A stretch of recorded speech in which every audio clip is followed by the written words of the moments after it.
Good Morning Business, la pépite.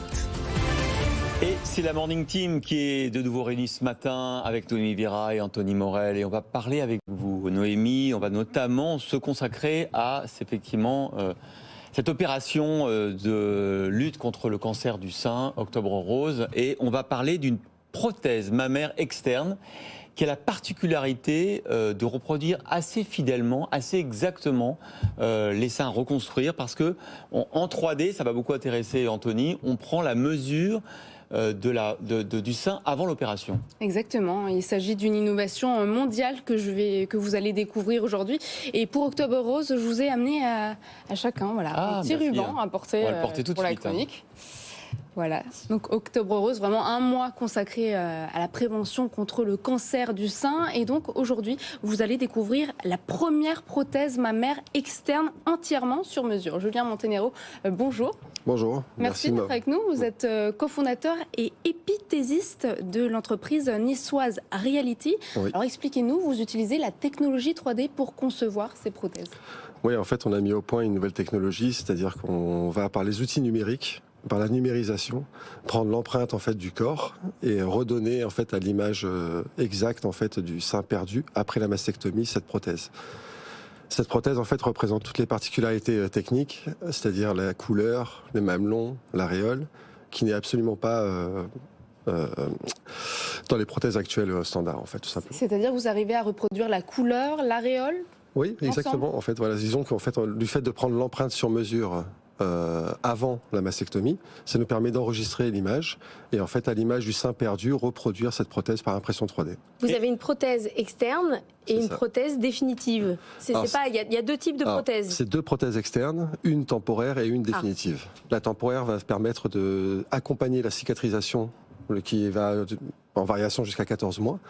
Et la définitive, c'est en cas de non-reconstruction, de non-possibilité de reconstruction. En fait, on propose une prothèse définitive qui va justement altérer en fait, la prothèse pour le long terme. En fait. Alors, pardon, c'est vraiment...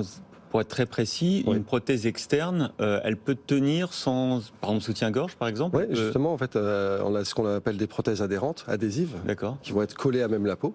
La 3D aussi, c'est un supplément de fitting, qu'on appelle en fait entre la peau et la prothèse. Elle va s'adapter à n'importe quelle situation. Donc c'est ça aussi l'avantage en fait de tous ces outils 3D. Ça rentre dans un dispositif médical, c'est remboursé par la sécurité sociale, il y a une prise en charge? Alors, on est en cours de normalisation auprès de l'HAS. Aujourd'hui, les prothèses standards sont actuellement prises en charge. Et nous, en fait, on est en train de faire la démarche de notre côté pour qu'elles soient prises en charge, parce que nous faisons du sur-mesure. En fait. Elle sera plus chère de combien par rapport à une standard? Alors, plus cher, c'est un grand mot, mais en fait, on est entre 1 500 et 4 000 euros sur la prothèse. D'accord. Maintenant, aujourd'hui, il faut voir au niveau de ce qui est proposition de loi de l'État, au niveau des innovations de la santé. Je pense qu'il va falloir faire un projet ou en tout cas développer une nouvelle prise en charge de ces mesures. Parce qu'évidemment, en 2022, on est en train de développer beaucoup de 3D. Dans 5 ou 10 ans, où est-ce qu'on va en être et comment ça va être pris en charge? Et justement, d'un point de vue technologique, c'est de l'impression 3D. Donc, est-ce que vous utilisez des imprimantes particulières? Est-ce que c'est un matériau aussi particulier pour l'impression? En fait, il y a deux types de production. C'est soit des moulages ou soit des impressions directes en silicone, qui aujourd'hui, en fait, c'est des silicones qui sont médicaux.